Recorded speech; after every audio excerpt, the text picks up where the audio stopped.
They say revenge is a dish best served cold, but in the world of high-stakes finance, it's best served with a liquidation notice. Bennett Smith thought he had it all figured out. He was the CEO of the decade the man on the cover of Forbes, and the husband who decided his wife, Victoria, was past her expiration date. He served her divorce papers on Christmas Eve, thinking he was discarding a simple housewife. He didn't know that the hand rocking the cradle was also the hand holding the leash to his entire empire. He thought he was free. He was actually about to meet his new boss. This is the story of how a trophy wife checkmated a tyrant without saying a word. The snow in Aspen didn't fall. It curated itself. It dusted the slate roof of the Smith chalet with the precision of a powdered sugar sifter, ensuring the multi-million-dollar estate looked exactly like the Christmas card Bennett Smith had paid a PR firm $30,000 to design. Inside, the air smelled of Fraser fir expensive scotch and the distinct metallic scent of tension. Victoria Smith stood by the floor-to-ceiling window, watching the valet park a line of Bentleys and Aston Martins. She adjusted the diamond tennis bracelet on her wrist, a gift from Bennett 3 years ago, or perhaps 4. She couldn't remember. It didn't matter. It was just an asset, something insured and itemized much like herself. Victoria. Bennett's voice cut through the ambient jazz. She turned. Bennett was handsome in that predator way, silver at the temples, a jawline that could cut glass and eyes that always seemed to be appraising the depreciation value of whoever he was looking at. He wasn't looking at her face. He was looking at his watch. "Guests will be here in 20 minutes, Victoria said, her voice smooth, practiced. "The caterers are set up in the West Wing. Is the mood lighting to your satisfaction?" "The lighting is fine," Bennett said, walking over to the mahogany desk in the corner of the room. He picked up a thick, cream-colored envelope. It wasn't a holiday card. It was sealed with red wax, but it lacked the festive stamp. "We need to talk. Briefly." Victoria felt a cold prickle at the base of her neck. Now the board of directors will be walking through that door any minute. The merger with Kincaid Systems depends on tonight going smoothly. "Exactly," Bennett said. He extended the envelope toward her. "Which is why we need to get the housekeeping out of the way." Victoria took the envelope. It was heavy. "What is this?" "I filed this morning," Bennett said, taking a sip of his scotch. He didn't look guilty. He looked relieved, like a man who had finally closed a deal that had been dragging on too long. "Divorce papers, irreconcilable differences. I'm being generous, Victoria. You get the townhouse in Connecticut, the Audi, and a monthly stipend that will keep you comfortable. But I want you out of the Aspen house by tomorrow morning." The room went silent. The crackling fire suddenly sounded like gunfire. "Christmas Eve," Victoria whispered. She looked down at the envelope, her fingers trembling slightly. "You're doing this on Christmas Eve. It's the end of the fiscal year." Bennett shrugged, checking his reflection in the window. "Clean break for the new quarter. It makes sense for tax purposes." Tax purposes. Their 18-year marriage, the years she spent editing his speeches, charming his investors, nursing him through his ulcers and his panic attacks when Smith Dynamics was nothing but a garage startup. It was all being liquidated for tax purposes. "Is it Chloe?" Victoria asked. She didn't scream. She didn't throw a vase. She just asked. Bennett paused. A flicker of annoyance crossed his face. "Chloe is a vital part of my marketing team. She understands the future of this company. She understands me. You, Victoria. Let's be honest. You've been happy playing the housewife. You don't understand the pressure I'm under. You don't understand the world I live in." Victoria looked at him, really looked at him. She saw the arrogance that had grown over his skin like a callus. He truly believed she was nothing more than a decoration. He believed the narrative he had told his friends, that Victoria was the lucky girl he'd plucked from obscurity, the simple woman who baked cookies while he conquered the world. He had forgotten. He had forgotten that before she was Victoria Smith, the hostess, she was Victoria Vance, the chaotic variable. He had forgotten who proofread his first business plan. He had forgotten who told him to buy into lithium futures 10 years ago. "You want me to leave tomorrow?" Victoria asked, her voice dropping an octave. "Yes, you can stay in the guest wing tonight. Just smile for the party. Don't make a scene. The Kincaid investors are watching." Bennett checked his watch again. "I have to take a call. Read the papers. Sign them. Don't fight it, Tory. Arthur drafted them. You can't win against Arthur." Arthur Penhaligon, the shark of Wall Street. Bennett's bulldog. Bennett turned his back on her and walked out of the room, tapping on his phone. Victoria stood alone in the cavernous living room. She looked at the red wax seal. She didn't open the envelope. She didn't need to read the terms to know they were insulting. She walked over to the fire. For a second, she considered throwing the envelope into the flames. It would be dramatic. It would be satisfying.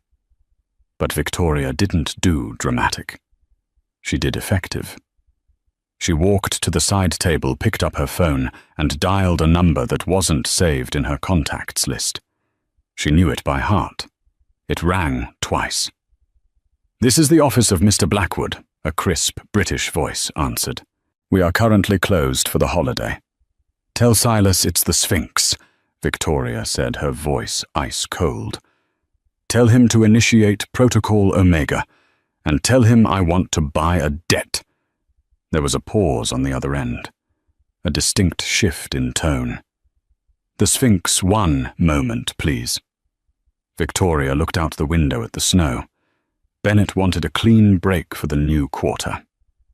He wanted to focus on the Kincaid merger.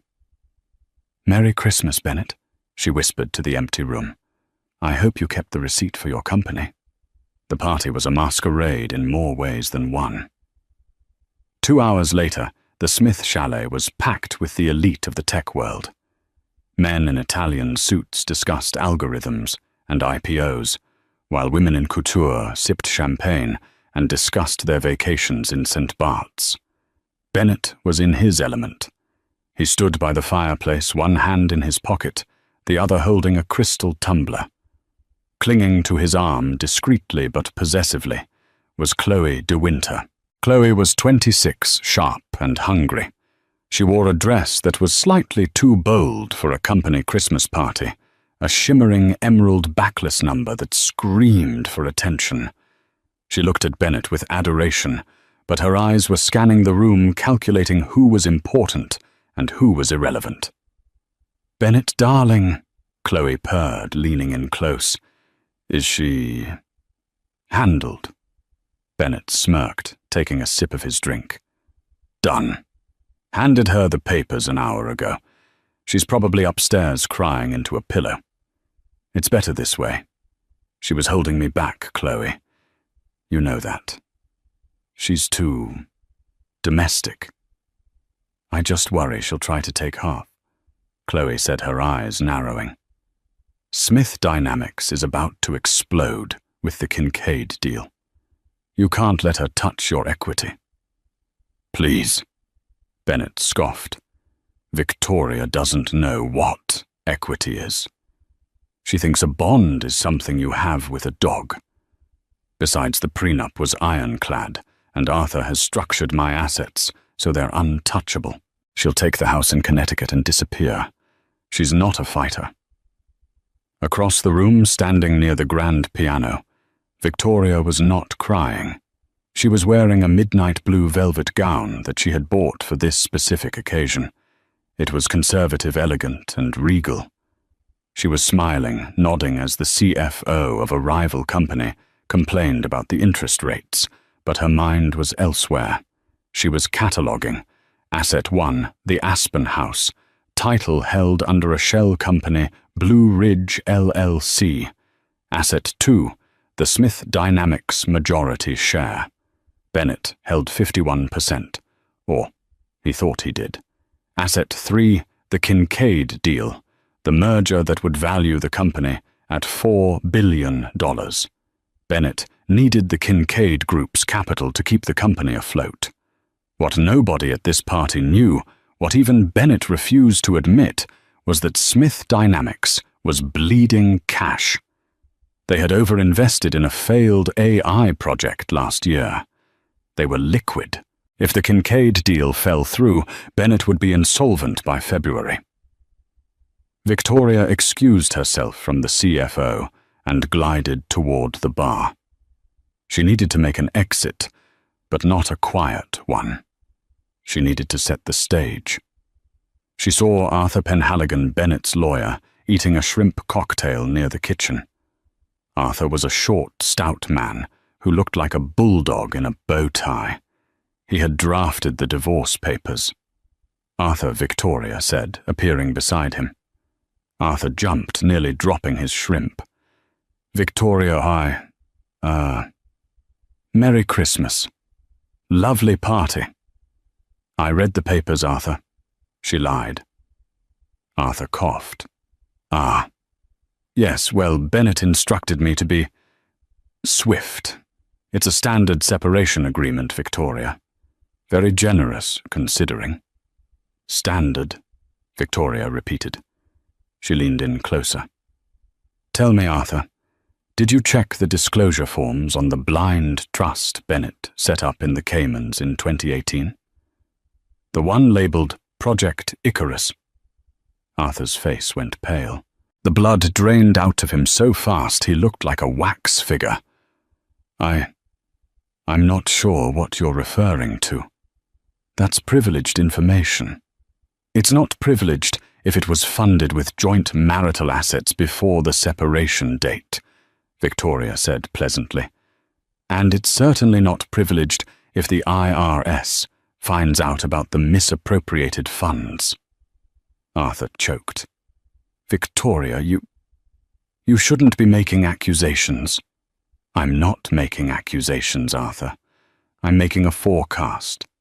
You know I have a knack for predicting market crashes.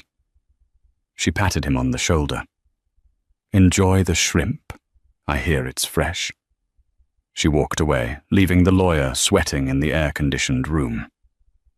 First strike landed. Victoria made her way to the center of the room.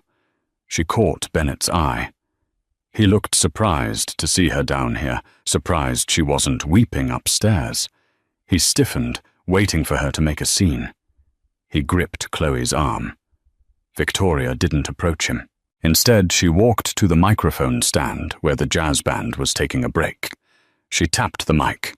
The feedback whined, silencing the room. "Excuse me, everyone," Victoria said. Her voice was steady, projecting the perfect hostess warmth. Bennett's eyes widened. He started to move toward her, panic flaring in his chest. "Don't do it," his eyes pleaded. "Don't embarrass me." "I just wanted to thank you all for coming," Victoria said, smiling at the crowd. "Christmas is a time for new beginnings, for clarity, and for recognizing the things that truly matter." She locked eyes with Bennett. "My husband has always been a man of great ambition. He chases the future with a hunger that is truly inspiring. Tonight, on Christmas Eve, he gave me a gift that I will cherish forever." The room went silent. Chloe looked confused. Bennett stopped moving, unsure if this was a compliment or a grenade. "He gave me my freedom," Victoria said. A ripple of confused murmurs went through the crowd. "We will be parting ways," Victoria continued, her voice, light, almost joyful. "And as I leave this beautiful home tomorrow, I want to wish Bennett and his team the best of luck with the Kincaid merger. I have a feeling you're going to need it." She stepped back from the mic. "Enjoy the party. I believe the champagne is on the house. For now." She turned and walked out of the room. The silence she left behind was heavy, suffocating. She didn't look back as she ascended the grand staircase. Bennett stood frozen. People were staring at him. He forced a laugh, a loud barking sound. She's had a bit too much wine." Emotional times. Let's get the band back on." But the mood was broken. Up in the master bedroom, Victoria packed a single suitcase. She didn't take the jewelry. She didn't take the designer clothes Bennett had bought her. She took her laptop, a hard drive she kept in the back of the safe, and an old, battered notebook she had owned since college. She walked out of the chalet into the snowy night. A black sedan was waiting for her at the bottom of the driveway. It wasn't the Uber she was supposed to call. It was a Rolls-Royce Phantom. The driver, a massive man with a scar on his cheek, opened the door. "Good evening, Miss Vance. Mr. Blackwood sends his regards." "Hello, Silas," Victoria said, sliding into the leather interior. "Take me to the airport, the private hangar." "Destination?" Victoria looked back at the chalet, glowing warmly against the dark mountain. "New York," she said. "We have a board meeting to prepare for." "Which board, ma'am?" Victoria smiled. It was the first real smile she had worn in years. "The Helios Trust," she said. "It's time the biggest investor in Smith Dynamics introduced herself to the CEO." The offices of the Helios Trust did not look like a bank. They looked like a fortress disguised as a gallery. Located on the 40th floor of a nondescript building in Hudson Yards, the space was all polished, concrete, abstract art and silence. Victoria walked out of the private elevator at 7 a.m. on Christmas morning. She wasn't wearing the velvet gown anymore. She was dressed in a sharp charcoal suit, her hair pulled back in a severe, no-nonsense bun. Silas walked a step behind her. "The team is assembled in the war room, ma'am," Silas said. "We've pulled the overnight analytics on Smith Dynamics." "Good," Victoria said. She pushed open the double glass doors. Inside, 6 people were sitting around a holographic conference table. These weren't bankers. They were the sharks Victoria had hand-picked over the last decade. A forensic accountant, a former SEC regulator, and 3 quantitative analysts who could spot a market dip before it happened. They all stood up when she entered. "Merry Christmas, everyone," Victoria said, taking her seat at the head of the table. "I apologize for calling you in on a holiday, but we have a hostile takeover to manage." "We live for this, Victoria," said David, her lead analyst. He was a young man with messy hair who had made his first million shorting airline stocks at 19. "Besides, watching Bennett Smith implode is better than opening presents." "Status report," Victoria commanded.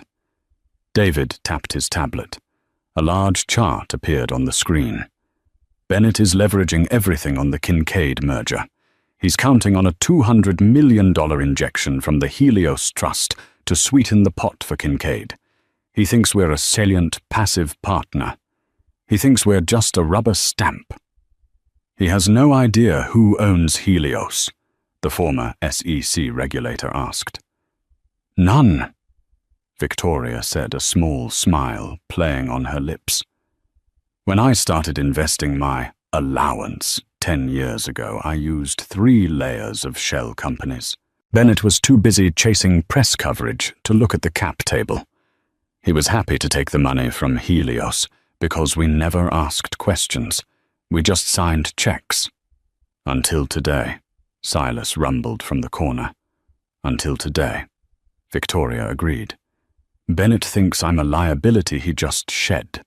He doesn't realize that Helios holds 30% of his company's debt and controls the pivotal voting block for the merger. She looked at the screen, showing Bennett's stock price. "He wants to play the big man," Victoria said softly. "He wants to treat people like assets. Let's show him what happens when an asset defaults." Meanwhile, in Aspen, Bennett woke up with a headache that felt like a drill press. The sunlight reflecting off the snow was blinding. He rolled over. Chloe was scrolling through her phone, looking displeased. "Merry Christmas, baby." Bennett groaned. "Don't Merry Christmas me," Chloe snapped. "Have you seen Twitter?" Bennett sat up, squinting. "What, why?" "Victoria," she said, shoving the phone in his face. "Her little speech last night. Someone recorded it. It's trending. #TheFirstWifeClub. People are saying she left with class and you looked like a deer in headlights." "It'll blow over." Bennett waved his hand dismissively. "Who cares what the internet thinks? The only opinion that matters is Kincaid's." He got out of bed, grabbing his silk robe. "I'm going to call James Kincaid. Wish him a happy holiday, smooth over any doubts." He walked out to the balcony, the cold air bracing him. He dialed James Kincaid, the CEO of the company he was trying to merge with. "Bennett," James's voice was booming but guarded. "Merry Christmas. I saw the video. Dramatic night. You know how it is, James." Bennett laughed, though it sounded hollow. "Emotions run high. But I'm focused. I'm ready to sign the papers on the 26th. Are we still on track?" There was a long pause on the other end. "Actually, Bennett, that's why I'm glad you called. My legal team got a notification this morning from your primary investor, the Helios Trust." Bennett frowned. "Helios, they're silent partners. They never get involved." "Well, they're involved now," James said. "They've filed a formal motion to pause the merger. They're citing concerns regarding executive stability and undisclosed financial liabilities. They've frozen the liquidity line, Bennett. Without their vote and without their cash, I can't move forward." Bennett felt the blood leave his face. "That's impossible. I know the guys at Helios. I'll call them. It's a clerical error." "Fix it, Bennett," James said, his voice turning cold. "You have 48 hours, or I walk away and I take my offer to your competitor, Orion Tech." The line went dead. Bennett stared at the phone. His hands were shaking. If Kincaid walked Smith, Dynamics wasn't just stagnant. It was dead. He had borrowed against the company's future to fund his lifestyle and the new R&D facility. Without the buyout, the banks would call his loans. He stormed back into the bedroom. "Get Arthur on the phone," he yelled at Chloe, "and get the contact number for the Helios Trust. Now." "I thought you said they were silent," Chloe shrieked. "They are supposed to be," Bennett roared, throwing a vase against the wall. "Someone is messing with me, and I'm going to kill them." He dialed the number for Helios. It rang once. "Helios Trust Executive Office," a calm British voice answered. "This is Bennett Smith, CEO of Smith Dynamics. I demand to speak to the director. Now! You people are blocking a $4 billion deal." "Mr. Smith," the voice said coolly, "the director is aware of your situation. They are willing to meet with you." "Good. Put them on the phone." "The director prefers face-to-face meetings for matters of this gravity. They are in the New York headquarters. Can you be here by 9 a.m. tomorrow?" "I'm in Aspen," Bennett yelled. "It's Christmas." "Then I suggest you fuel up your jet, Mr. Smith. The offer to meet expires at 9:01 a.m. The line clicked off. Bennett stood there, his chest heaving. He looked at Chloe, who was looking at him with fear. Not love. Fear. She was smelling the weakness on him. "Pack your bags," Bennett spat. "We're going to New York." The flight to New York was a nightmare. Bennett spent the entire 5 hours pacing the narrow aisle of his Gulf Stream, screaming at Arthur Penhaligon over the satellite phone. Who owns them? Arthur. Who owns Helios? I don't know, Arthur wailed on the other end. It's a blind trust nestled inside a holding company in Singapore. It's airtight. I told you 5 years ago not to take money from a source we couldn't vet. I took it because the interest rate was 0, Bennett screamed. Find out who sits on that chair. By the time Bennett's limousine pulled up to the Hudson Yards Tower the next morning, he looked haggard. He hadn't shaved. His eyes were bloodshot. He told Chloe to wait in the car. He didn't want her witnessing him begging. He marched into the lobby. Security was expecting him. They ushered him into the elevator without a word. He didn't even have to show ID. They knew who he was. The elevator ride to the 40th floor felt like it took a year. Bennett rehearsed his speech. He would threaten them. He would sue them. Then, if that didn't work, he would charm them. He was Bennett Smith. He could sell ice to an Eskimo. The doors opened. Silas stood there, arms crossed, looking like a granite statue in a suit. Mr. Smith. Silas nodded. Right this way. Bennett brushed past him, adjusting his tie. Where is he, your boss? The director is in the boardroom, Silas said. They walked down a long glass corridor. Bennett could see the Manhattan skyline, grey and old. Silas opened the heavy oak doors to the boardroom. The room was dimly lit. A long table stretched out before him. At the far end, a high-backed leather chair faced the window, looking out at the city. Bennett stormed in. Listen to me, he started, his voice booming. I don't know what game you're playing, but you are messing with the wrong man. I have lawyers who will dismantle this fund piece by piece. You can't block the Kincaid deal without cause. The chair didn't move. Are you listening to me? Bennett slammed his hand on the table. I am the CEO of Smith Dynamics. I built that company from nothing. I demand you release the funds and approve the merger. Slowly, the chair began to swivel. You didn't build it from nothing, Bennett, a voice said. Bennett froze. The voice. It was familiar. But it was wrong. It didn't belong in this room. It belonged in a kitchen. It belonged in a bedroom. The chair finished turning. Victoria sat there. She was wearing a white suit that looked sharp enough to cut skin. Her hands were clasped on the table in front of her. She looked powerful. She looked terrifying. Bennett blinked. He literally rubbed his eyes. Victoria, he choked out. A nervous laugh escaped him. Victoria, what? What are you doing here? Did you follow me? How did you get in here? He looked around for security. Is this a joke, Victoria, you need to leave? I have a meeting with the director of the Helios Trust. Victoria didn't smile. She didn't blink. She just stared at him with eyes that were ancient and cold. Sit down, Bennett, she said. I'm not sitting down, he shouted, his face turning red. Get out of that chair. You're embarrassing yourself. Stalking me to my business meetings.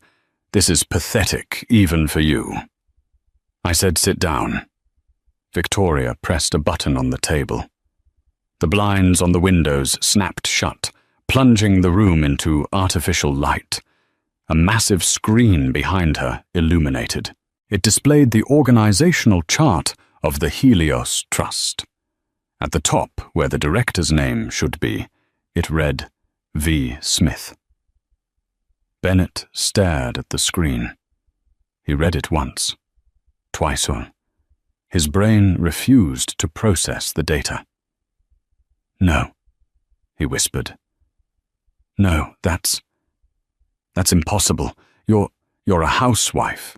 You arrange flowers. You didn't even want a prenup." "I didn't want a prenup because I knew my assets were already protected in offshore trusts you couldn't touch," Victoria said calmly. "And I didn't arrange flowers, Bennett. I managed your life. And while you were busy buying sports cars and flirting with your assistants, I was investing. I was building." She stood up slowly. "I founded Helios 10 years ago with the money my grandmother left me. You thought I spent it on charity galas. I used it to buy your debt." Bennett collapsed into the nearest chair. His legs gave out. You own the debt. I own 30% of Smith Dynamics operating debt," Victoria corrected, "and I own 12% of the voting shares through proxies, which means, Bennett, I am your boss." Bennett sat there, mouth agape. The power dynamic in the room shifted so violently, the air pressure seemed to drop. "Why?" he whispered. "Why didn't you tell me?" "Because I loved you," Victoria said. For a second, her voice softened just a fraction. "I wanted you to succeed. I used my money to prop you up when no one else would. When the banks turned you down in 2019. Who do you think gave you that bridge loan? It was me. I wanted us to build an empire together." Her face hardened again. "But then you got Teod, you got arrogant, and on Christmas Eve you decided I was disposable." She tossed a file onto the table. It slid across the polished wood and stopped right in front of him. "The Kincaid deal is dead, Bennett. I vetoed it this morning." "You can't," Bennett gasped. "If that deal dies, the company goes under. I'll be ruined." "The company won't go under," Victoria said. "But you will." She leaned forward, placing her palms on the table. "Here are my terms. You wanted a divorce. You've got one. But the settlement has changed."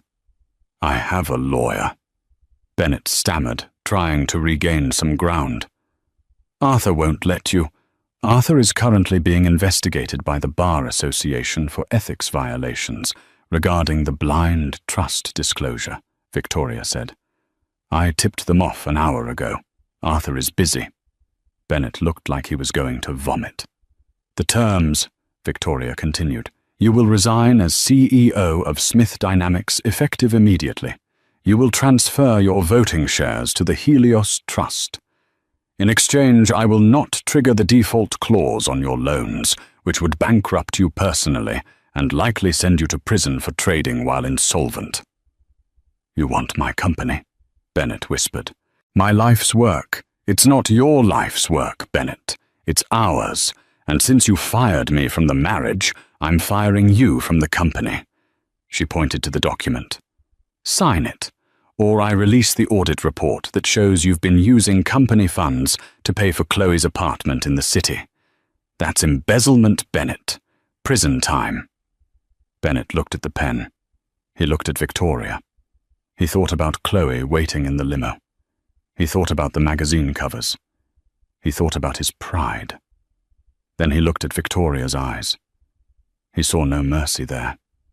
He saw only the cold, hard math of a liquidation sale. "You planned this," he hissed. "You planned this whole thing." "I prepared for it," Victoria corrected. "I hoped I would never have to use it. But you forced my hand." Bennett picked up the pen. His hand shook so badly he could barely hold it. "I'll get you back for this," he muttered. "No, you won't," Victoria said. "Because you're not smart enough." Bennett signed. The elevator ride down to the lobby was silent, but it was the silence of a bomb that had already detonated.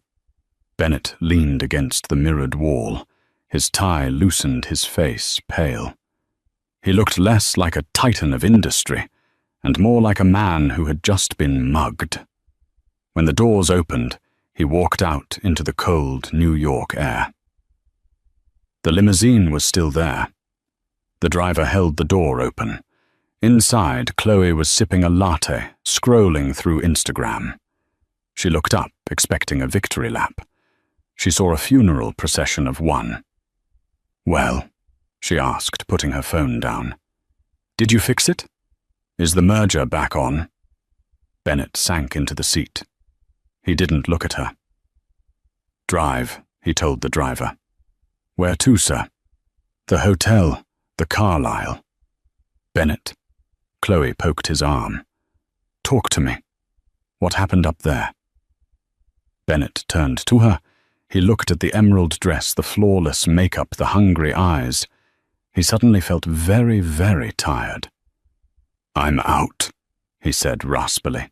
"Out." "What does that mean? Out. I resigned.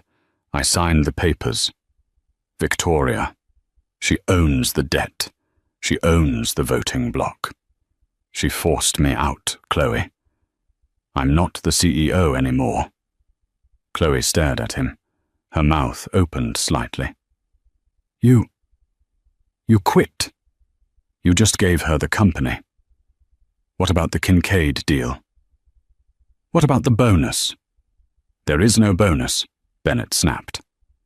"It's over. I barely kept my liquid assets. I have the trust fund for the kids, which we don't have, and my personal savings. But the stock options, the golden parachute, gone. She stripped it all."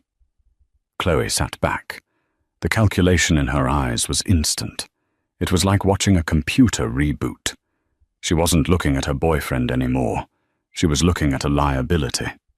"So," Chloe said slowly, "you're unemployed, and your wife controls your bank accounts." "Ex-wife," Bennett corrected. "And she doesn't control my personal accounts. Just the big money, the leverage." "Stop the car," Chloe said. Bennett frowned. "What?" "Driver, stop the car," Chloe yelled. The limo pulled over to the curb on Madison Avenue. "I can't do this, Bennett," Chloe said, grabbing her Chanel bag.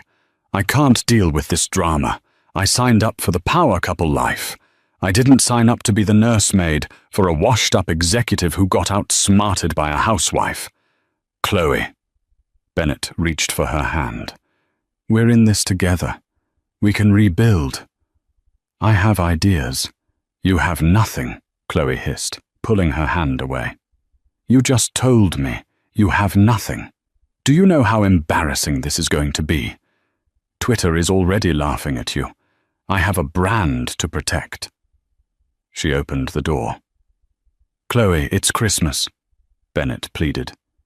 "Happy holidays, Bennett," she said. She stepped out onto the sidewalk, slammed the heavy door, and hailed a yellow cab, without looking back. Bennett sat alone in the massive car. He watched the cab merge into traffic. He laughed. It was a dry, broken sound.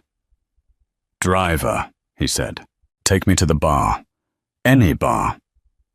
3 hours later, Bennett was sitting in a dark booth at a dive bar in Hell's Kitchen, nursing a whiskey.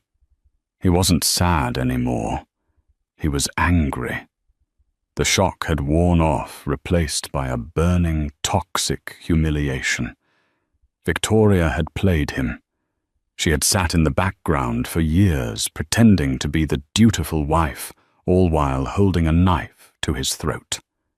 He pulled out his phone. He had missed calls from James Kincaid, from his PR team, from his mother. He ignored them all.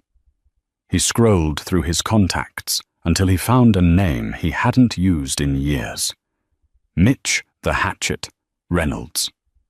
Mitch was a corporate fixer, a PR crisis manager who specialized in scorched earth tactics. If you wanted to salvage a reputation, you hired a firm. If you wanted to destroy someone else's, you hired Mitch. Bennett hit dial. "Smith." Mitch's gravelly voice answered. "I saw the news. Stock dropped 12% this morning. Rough Christmas. I want to kill the company, Bennett said. He didn't slur his words. He was deadly serious. Excuse me. If I can't have it, she can't either, Bennett said, gripping the phone. Victoria wants to play CEO fine. Let's see how she handles a scandal. I want you to leak everything, Mitch. The failed prototypes we buried in 2021. The harassment suits we settled out of court. The safety data on the new battery cells that we fudged. There was a long silence on the other end. Bennett, Mitch said slowly, that's suicide. You're the one who signed off on those things. You'll implicate yourself. I don't care, Bennett shouted, causing the bartender to look over. He lowered his voice. I'll say I was coerced. I'll say the board forced me. I'll say Victoria was the shadow director pulling the strings the whole time. Just burn it down, Mitch. Leak it to the Wall Street Journal. Leak it to TechCrunch. I want Smith Dynamics to be radioactive by New Year's Day. It'll cost you, Mitch said. High risk implies high fee. I'll wire you 50,000 now. Another 50 when the stock hits zero. Done, Mitch said. Check your email for the encrypted Dropbox. Send me the files. Bennett hung up. He smiled. It was a cruel, ugly smile. He might have lost the throne, but he could still burn the kingdom. The next morning, the headlines were catastrophic. Smith Dynamics cover-up. Leaked memos. Reveal battery fire risks. Former CEO claims shadow director forced unsafe product launches. The stock market opened and Smith Dynamics plummeted. It didn't just drop, it crashed. Within an hour, the company had lost 40% of its value. In the Helios Trust boardroom, the mood was tense. The phones were ringing off the hook. David, the young analyst, was pacing. It's a bloodbath, Victoria. Bennett is torching the place. He's releasing confidential safety data. The SEC is going to be swarming us by lunch. Victoria sat at the head of the table sipping tea. She looked remarkably calm for a woman whose net worth was evaporating by the second. He's using Mitch Reynolds, Silas said, walking into the room with a tablet. We traced the IP of the leak. It went through a server farm in Belarus, but the payment trail leads back to a shell company Reynolds uses. Predictable, Victoria said. Bennett always lashes out when he's cornered. He thinks he's burning the house down with me inside. Well, it's working, David yelled. The Kincaid deal is dead for sure now. No one buys a company under federal investigation. We're going to lose everything. Victoria set her tea down. David, sit down. Breathe. She stood up and walked to the window. Bennett thinks he knows where the bodies are buried because he put them there, she said. But he forgot one thing. She turned to the group. He forgot that I was the one who organized the filing cabinets. Victoria looked at Silas. Did you secure the dead man's switch? Yes, ma'am. Silas nodded. It's ready to deploy. Good, Victoria said. Set up a press conference. Noon, today, in the lobby of Smith Tower. I'm going to address the leaks personally. Are you sure? The former SEC regulator asked. Going out there now is dangerous. The press is out for blood. I'm counting on it, Victoria said. At noon, the lobby of Smith Tower was a zoo. Cameras from every major network were jostling for position. Bennett was watching from his hotel room, TV, a bottle of champagne open on the table. Go on, Tory. He sneered at the screen. Try to talk your way out of battery fires. On the screen, Victoria walked up to the podium. She wore a simple black dress, no jewelry. She looked solemn, trustworthy, and incredibly sad. Ladies and gentlemen, she began. The documents released today are disturbing. They paint a picture of a company that prioritized profit over safety. A company that lost its moral compass. She paused, looking directly into the camera. My ex-husband, Bennett Smith, has claimed that he was forced into these decisions by a shadow director. He claims he is a whistleblower. Victoria reached under the podium and pulled out a thick binder. However, she continued, her voice gaining steel, I believe in radical transparency. What Mr. Smith did not release to the press, and what I am releasing right now, are the internal audio logs from the executive boardroom. Bennett froze in his hotel room. The champagne glass slipped from his hand and shattered on the floor. The audio logs.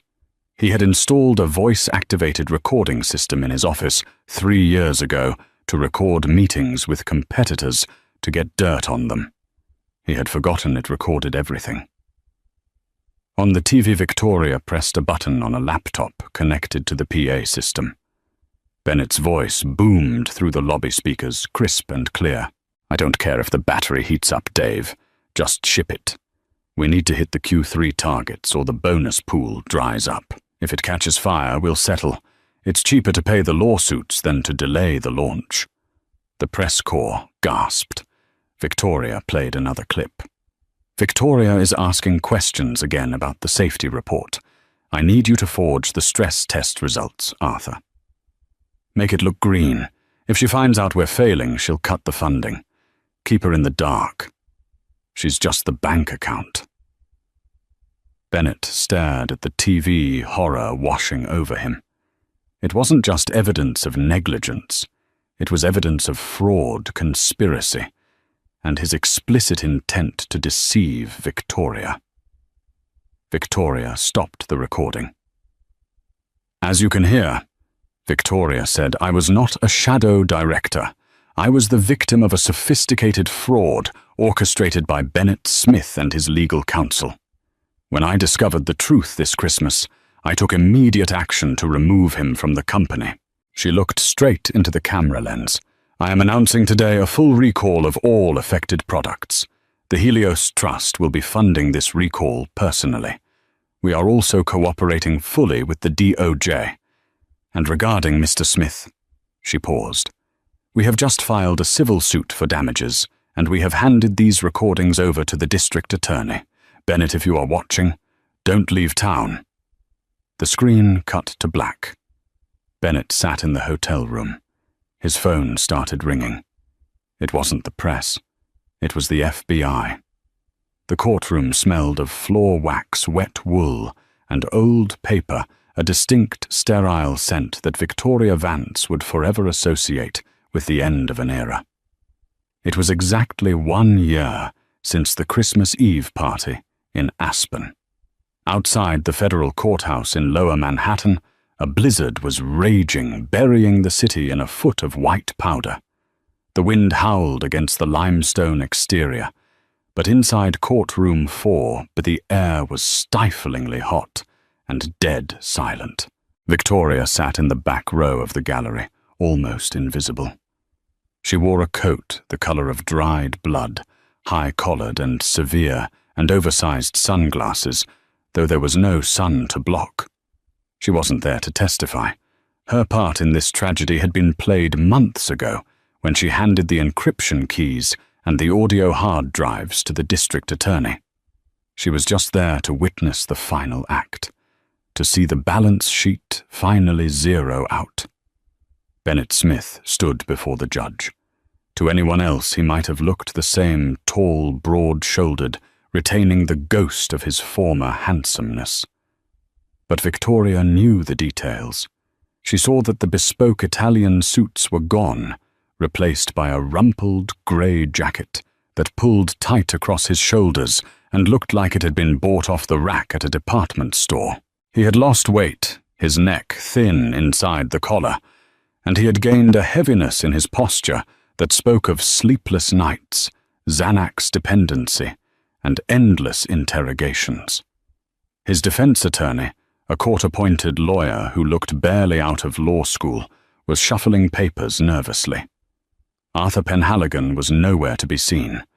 The Bulldog lawyer was currently awaiting his own trial in a minimum security facility in Connecticut, having turned state's witness against Bennett in a desperate, failed plea deal to save his license. "Mr. Smith," the judge said, peering over her spectacles. She was a stern woman with grey hair and zero patience for white-collar theatrics. "You have been found guilty on 3 counts of wire fraud, 2 counts of securities fraud, and 1 count of embezzlement. The evidence presented, specifically the audio recordings from your own office, demonstrates a clear, willful, and frankly arrogant intent to deceive your investors, your board, and the public. And the Asul." Bennett didn't look up. He was staring at his hands, specifically at the ring finger, where a platinum band used to sit. The skin there was pale, a permanent tan line, marking the absence of the marriage he had discarded. "Do you have anything to say before sentencing?" the judge asked. Bennett slowly turned his head. He didn't look at the judge. He didn't look at the jury box, which was now empty. He scanned the gallery, ignoring the sketch artists and the few reporters who had braved the storm. His eyes locked onto the back row. He saw her. For a moment, the old fire sparked in his eyes.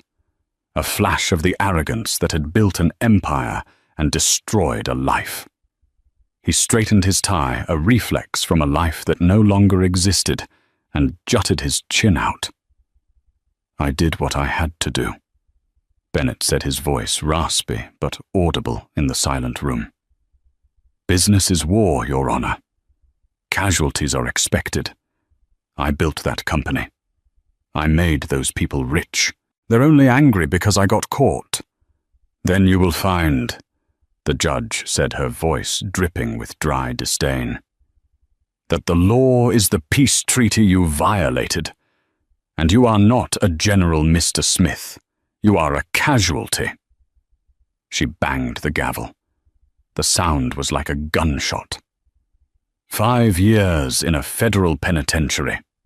Restitution to be paid to the shareholders of Smith Dynamics, now Vance Helios, in the amount of $50 million. You are remanded to custody immediately. As the bailiffs moved in, the heavy metallic clink of handcuffs echoed through the room. Bennett didn't fight. He didn't struggle. But as they led him away toward the side door, he turned one last time toward Victoria. He didn't scream. He didn't curse. He just mouthed 2 words, his expression a mix of hatred and begrudging respect. "You won." Victoria didn't smile. She didn't nod. She simply stood up, buttoned her coat, and walked out of the courtroom before they even closed the door behind him. 2 days later, Victoria stood on the balcony of the Aspen Chalet. The mountains were breathtaking, wrapped in a silence so profound it felt holy. She had repurchased the property from the liquidation auction using her dividends from the Q3 earnings. It was the only sentimental indulgence she had allowed herself. But she had exorcised the ghosts. The furniture Bennett chose was gone. The art he pretended to understand, gaudy modern pieces meant to impress guests, was sold. The staff who had been loyal to him were replaced. The chalet was quiet, but it was a warm quiet. It wasn't the silence of a tomb, but the silence of a blank canvas. "Ma'am." Victoria turned. Silas stood in the doorway. He was wearing a ridiculous Christmas sweater with a pixelated reindeer on it, a gag gift from the administrative team that he felt obligated to wear. It clashed horribly with his stern bodyguard demeanor. "The helicopter is inbound," Silas said, checking his watch. "The board is arriving in 20 minutes for the retreat." "Thank you, Silas," Victoria said, turning back to the view. "Is everything prepared?